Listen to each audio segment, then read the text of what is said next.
March for Gaza কর্মসূচিতে অংশ নিতে সোহরাওয়ার্দী উদ্যানে ঝল নেমেছে বিভিন্ন শ্রেণী পেশার মানুষের। এ বিষয়ে জানাতে সরাসরি যুক্ত হচ্ছেন সহকর্মী সাইফুল রিপন ও জান্নাতুল মোহনা। প্রথমে যাচ্ছি জান্নাতুল মোহনার কাছে। মোহনা, সোহরাওয়ার্দী উদ্যান অভিমুখী মানুষের ঢল কেমন দেখছেন, কি বলছেন অংশগ্রহণকারী, এবং মার্চ ফর গাজা কর্মসূচি ঘিরে কি কি কর্মসূচি পালিত হচ্ছে আমাদেরকে জানাবেন।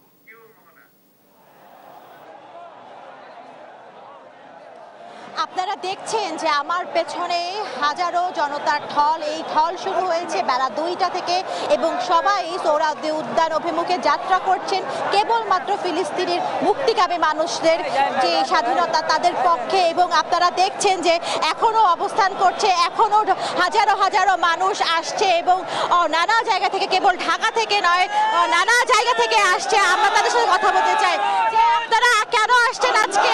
আমরা ফিলিস্তিনের পক্ষে আসছি, গাজার বিরুদ্ধে অ্যাকশন নেওয়ার জন্য আসছি। আপনারা দেখতে পাচ্ছেন যে এত মানুষ, এত জায়গা, আপনারা কি চান যে ইসরায়েলের যারা বর্বরোচিত হামলা চালাচ্ছে তারা কি থামাবে? আশা করে থামাবে, আমাদের প্রতিবাদে আশা করে থামাবে ইনশাআল্লাহ। দেখছেন যে এখনো অনেক মানুষ আছেন এবং আপনারা দেখছেন যে আরো অনেকে কথা বলতে চাচ্ছেন এবং আমরা কথা বলছি আরেকজনের সাথে যে আপনারা আজকে এখানে এসেছেন প্রতিবাদ জানাতে। আপনারা একটু বলবেন যে আর কি কি বার্তা দিতে চান? ইনশাআল্লাহ ফিলিস্তিনের জয় হবে। প্রত্যেকটা যুদ্ধে ফিলিস্তিনের জয় হয়েছে। ওমর রাদিয়াল্লাহু আনহু সময় ফিলিস্তিনের জয় হয়েছে। সালাউদ্দিন আইয়ুবীর সময় ফিলিস্তিন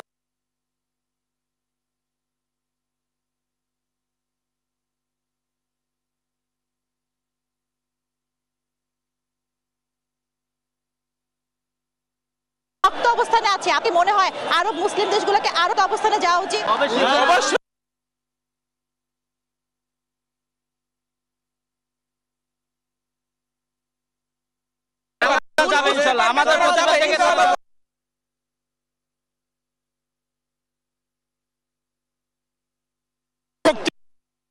শক্তি না, মুসলমানের চোখের পানি আর দোয়ার শক্তি হলো আসমান থেকে আল্লাহ পাক ফেরেশতা নামিয়ে আনবে ইনশাআল্লাহ। আপনাদের কাছে একটা উদারত আহ্বান জানাইতে চাই,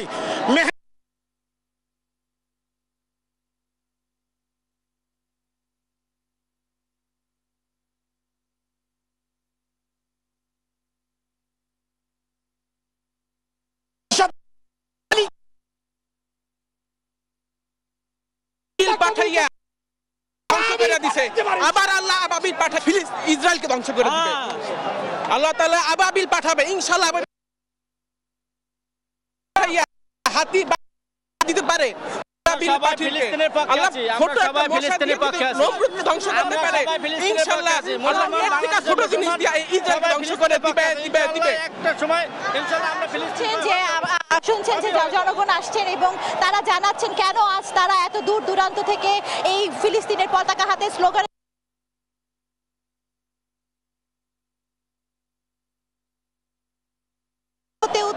নেতাকর্মীরা, ইসলামী স্কলার আজহারি সাহেব উপস্থিত আছেন।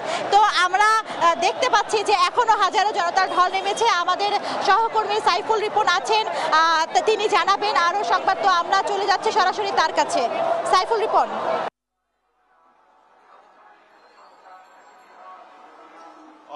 এই গণজমায়েতকে কেন্দ্র করে চারদিকের যেই প্রবেশ পথ সোহরাওয়ার্দী উদ্যানের, সেই চারদিক থেকে কিন্তু এখনো বিপুল সংখ্যক বিভিন্ন শ্রেণী পেশার মানুষ, সাধারণ মানুষ এই গণজমায়েতে অংশ নিতে এখনো আসছেন। এবং আমি এই মুহূর্তে রয়েছি রাজধানীর হাইকোর্ট মোড় এলাকায় এবং এই এলাকাটিতেও আমরা দেখছি যে সকাল থেকেই, যদিও নির্ধারিত সময় ছিল বিকেল 3টা, কিন্তু সকাল থেকেই সর্বস্তরের সাধারণ মানুষ এই গাজায় যে গণহত্যা চলছে এবং জাতিগত নিধন চলছে সেই নিধন বন্ধের দাবিতে এবং তীব্র প্রতিবাদ জানিয়ে তারা তাদের বিভিন্ন স্লোগান নিয়ে কিন্তু এই সোহরাওয়ার্দী উদ্যান যেহেতু পরিপূর্ণ হয়ে গেছে, সোহরাওয়ার্দী উদ্যানের চারপাশে কিন্তু এই সাধারণ মানুষ অবস্থান নিয়ে আছে। এবং আমরা যদি একটু দেখানোর চেষ্টা করি যে আশেপাশের যেই সড়কগুলো রয়েছে সেই সড়কগুলোতে সোহরাওয়ার্দী উদ্যানমুখী মানুষের যেই স্রোত সেটি কিন্তু এখনো অব্যাহত রয়েছে। এবং তারা এই যে সোহরাওয়ার্দী উদ্যানে আসছেন, তারা যেটি বলছেন যে বিভিন্ন স্লোগানের মধ্য দিয়ে তারা যেটি বলতে চাচ্ছেন যে অবিলম্বে যে গাজা উপত্যকা এবং অবরুদ্ধ গাজাবাসীর উপর যে জাতিগত নিধন চালানো হচ্ছে, গণহত্যা চালানো হচ্ছে, বিশ্ব সম্প্রদায় কেন চুপচাপ রয়েছে তার কিন্তু তীব্র নিন্দা জানানো হচ্ছে এবং বিশ্ব সম্প্রদায় যেন এই গণহত্যা বন্ধে উদ্যোগ নেয় সেই দাবি জানানো হচ্ছে। পাশাপাশি মুসলিম উম্মাহ যারা, বিশেষ করে আরব দেশগুলো যারা রয়েছে, তারা যেন মুসলিম দেশ হিসেবে এই গাজাবাসীর অধিকার রক্ষায়, গাজাবাসীর জানমাল রক্ষায় তারা যেন ঐক্যবদ্ধ হয় এবং আন্তর্জাতিকভাবে উদ্যোগ গ্রহণ করে যে এই গণহত্যা বন্ধে, এমনটি কিন্তু দাবি জানানো হচ্ছে। এবং এই কর্মসূচি, আজকের এই গণজমায়েত কর্মসূচি মূলত প্যালেস্টাইন সলিডারিটি মুভমেন্ট বাংলাদেশের আয়োজনে হচ্ছে এবং এটির সভাপতিত্ব করছেন কেন্দ্রীয় মসজিদ বাইতুল মোকাররমের খতিব আব্দুল মালেক। এবং এই কর্মসূচিতে কিন্তু ইতিমধ্যেই বাংলাদেশের যেই রাজনৈতিক দলগুলো রয়েছে, সবগুলো রাজনৈতিক দলের পক্ষ থেকেই এই মুভমেন্ট, আজকের যেই মার্চ ফর গাজা মুভমেন্ট, সেই মুভমেন্টে অংশ নিয়েছেন এবং তারা এই রাজধানী ঢাকা সহ রাজধানীর চারপাশের যে বিভিন্ন জেলাগুলো রয়েছে, প্রত্যন্ত এলাকা থেকে তারা এসছেন এবং তারা যেটি বলছেন, অবিলম্বে এই যে গাজায় গণহত্যা চালানো হচ্ছে সেই গণহত্যা যেন বন্ধ করা হয়। আমরা দুই একজন অংশগ্রহণকারীর সাথে আমরা কথা বলবো যে আপনারা কোথা থেকে এসছেন এবং কি উদ্দেশ্যে এসেছেন এখানে, আপনারা কি চাচ্ছেন? সবাই অবগত আছেন যা এই মানবতার শত্রু, বিশ্ব সন্ত্রাসী সেই নেতানিয়াহু ইসরায়েলি বাহিনী মুসলমানদের উপর, আমার ফিলিস্তিনি ভাই বোনদের উপর যেভাবে সন্ত্রাসী হামলা করে তাদের বাড়ি ঘর আক্রমণ করে গুড়িয়ে দিচ্ছে, তার প্রতিবাদে আমরা আশুলিয়া থেকে প্রতিবাদ জানানোর উদ্দেশ্যে আজকে এই সমাবেশে সমবেত হয়েছি। আপনারা এই সমাবেশে অংশগ্রহণের মধ্য দিয়ে কি দাবি করছেন? আমরা যুদ্ধবিরতি চাই, যুদ্ধবিরতি চাই। আমাদের ফিলিস্তিনি মানুষদেরকে যেভাবে হত্যা করা হইতেছে তাদেরকে যেন আর হত্যা না করা হয়, এই নিপীড়ন বন্ধ করা হয়, এটাই আমরা চাই। আজ আমাদের এই মুসলিম উম্মার সমাগম দেখে আমার নজরুলের 2 লাইন কবিতার কথা মনে পড়ে গেছে। বাজিছে দামামা বাঁধে রে আমামা, শির উঁচু করি মুসলমান, দাওয়াত এসেছে নয়া জামানার, ভাঙা কেল্লায় উড়াই নিশান, মুখেতে কালেমা হাতে তলোয়ার, মুখে ইসলামী জোশ দুর্বার, হৃদয় লইয়া ইশক আল্লাহর, চল আগে চল বাজে বিশান, চল আগে চল বাজে বিশান, নারায়ে তাকবীর, আল্লাহু আকবার। যেমনটি শুনছিলেন স্নেহা, যে এই যে গণজমায়েত, সেই গণজমায়েতকে কেন্দ্র করে কিন্তু শুধুমাত্র রাজধানী নয়, রাজধানী সহ ঢাকার আশেপাশের যে বিভিন্ন জেলা, সেই জেলাগুলো থেকে কিন্তু লাখ লাখ মানুষ কোনো শ্রেণী পেশার ভেদাভেদ না রেখে তারা শুধুমাত্র গাজার যে নিরীহ গণহত্যা, নিরীহ মানুষের উপর যে গণহত্যা চালানো হচ্ছে সেই গণহত্যা বন্ধে মুসলিম উম্মার প্রতি তাদের যেই আহ্বান, যে ঐক্যবদ্ধ হয়ে তারা যাতে এই যে গণহত্যা বন্ধে যাতে ব্যবস্থা গ্রহণ করেন, উদ্যোগ নেন এবং আন্তর্জাতিক সম্প্রদায়ের প্রতি তারা তাদের যে দাবি যেন আরো সোচ্চার হয় সেই বিষয়টি কিন্তু তারা জানাচ্ছেন। এবং ইতিমধ্যেই কিন্তু ভেতরে সোহরাওয়ার্দী উদ্যানের ভেতরে কিন্তু ইতিমধ্যেই সমাবেশ শুরু হয়েছে এবং বিভিন্ন শ্রেণী পেশার মানুষ, সামাজিক সংগঠনের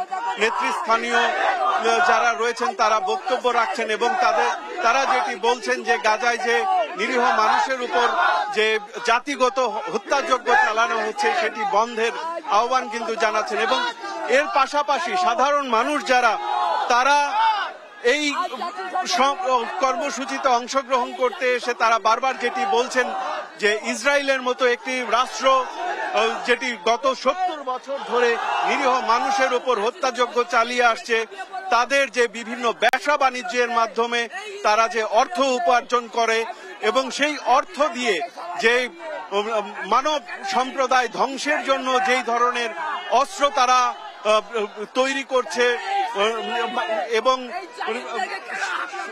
এই অস্ত্রগুলো যাতে তারা কিনতে না পারে, অস্ত্রগুলো নিরীহ মানুষের উপর ব্যবহার করতে না পারে, তার জন্য কিন্তু ইসরায়েলি বিভিন্ন পণ্য যেগুলো বাজারে সয়লাভ হয়ে আছে সেই পণ্যগুলো কিন্তু তারা বর্জনের আহ্বান জানাচ্ছেন।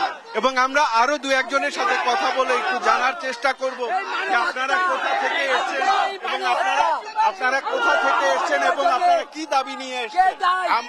আমরা আসছি ঢাকাবাসী, আমরা এই দাবি চাচ্ছি, ফিলিস্তিনের উপরে যে বর্বরত হামলা চলতেছে, জাতিসংঘের কাছে আমাদের এই আহ্বান, এই ফিলিস্তিনের উপরে হামলা এবং খুন গুম, বাচ্চাদেরকে, নিরীহ বাচ্চাদেরকে যেভাবে হত্যা করেছে, এই জন্য আমরা জাতিসংঘের কাছে বিচার চাচ্ছি।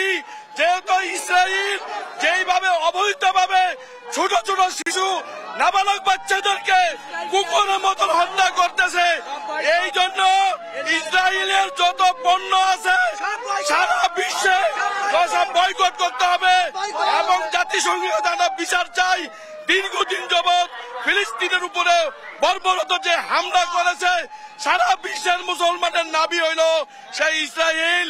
আল আকসা মসজিদ, ওই ইহুদি নাসার তারা মুসলমানকে ধ্বংস করার জন্য তারা এই পায়তারা করতেছে। এবং আমাদের বাংলাদেশের যে প্রধান উপদেষ্টা আছেন ডক্টর ইউনূস সাহেবের কাছে আমরা আহ্বান জানাচ্ছি, বাংলাদেশের মধ্যে যত ইসরায়েলি পণ্য আছে সরকারি ভাবে বয়কট করার জন্য অনুরোধ রইল। আমি আরো যারা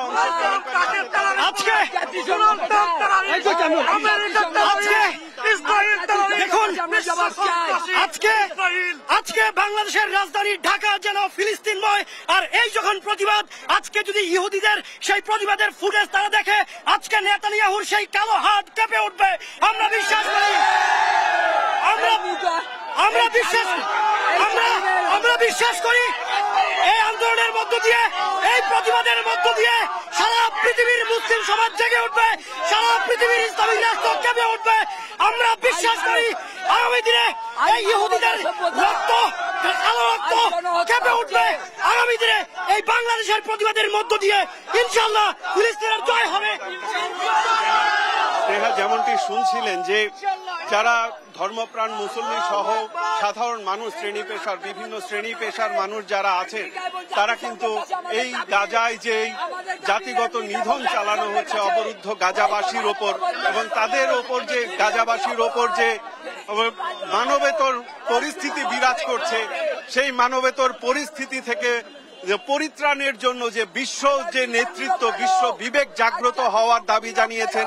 এবং তারা যেটি বলছেন যে আরবের যে আরব বিশ্ব রয়েছে তারা যেন ঐক্যবদ্ধ হয় এবং গাজায় যে হত্যাকাণ্ড চলছে, নির্মম হত্যাযজ্ঞ, সেটি যেন দ্রুত বন্ধ করে একটি শান্তির বার্তা পৌঁছায় এবং নিরীহ গাজাবাসী যেন সেই নির্মম হত্যাকাণ্ড থেকে, নির্মম হত্যাযজ্ঞ থেকে বেঁচে উঠতে পারে, সেই আবেদন কিন্তু জানানো হচ্ছে। পাশাপাশি সাধারণ বিভিন্ন শ্রেণী পেশার মানুষ যেটি বলছেন যে যেহেতু এই যে ইসরায়েল একচ্ছত্রভাবে গাজাবাসীর উপর যে নির্মম হত্যাযজ্ঞ চালাচ্ছে, তাদের যে অর্থের সংকুলন হচ্ছে, তারা সেগুলো বিভিন্ন ব্যবসা বাণিজ্যের মধ্য দিয়ে যে অর্থ উপার্জিত হচ্ছে, সেই অর্থ দিয়ে তারা যে অত্যাধুনিক অস্ত্র কিনে তৈরি করে মানব সম্প্রদায় ধ্বংসের জন্য তারা ব্যবহার করছে, সেটি রোধ করার জন্য কিন্তু তারা যেটি বলছেন যে ইসরায়েলি পণ্য বর্জন করতে হবে, এবং এই দাবি কিন্তু তাদের পক্ষ থেকে বারবার করা হচ্ছে। এবং আজকের এই কর্মসূচিতে কিন্তু ইতিমধ্যেই বিভিন্ন রাজনৈতিক দলের যারা রয়েছেন, বিভিন্ন রাজনৈতিক দল থেকে, সব রাজনৈতিক দলের থেকেও কিন্তু এই আন্দোলনের সাথে, এই গণজমায়েতের সাথে সংহতি প্রকাশ করা হয়েছে। তো এই ছিল আমার কাছে এখানকার সর্বশেষ পরিস্থিতি। স্নেহা। সাইফুল, আপনাকে ধন্যবাদ। দর্শক, শুনছিলাম মার্চ ফর গাজার কর্মসূচির সর্বশেষ খবরাখবর। দেখছেন দেশ।